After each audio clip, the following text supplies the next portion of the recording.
pagmamahal ko ang nagpalakas ng aking loob.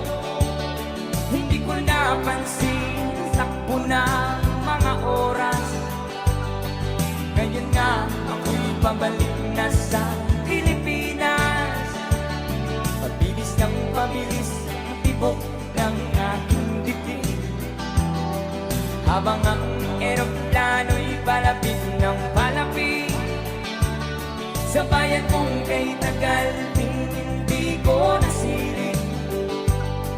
Ngayon ay muli ko na itong mamamasid. Unti-unting bumababa itong sinasakyan.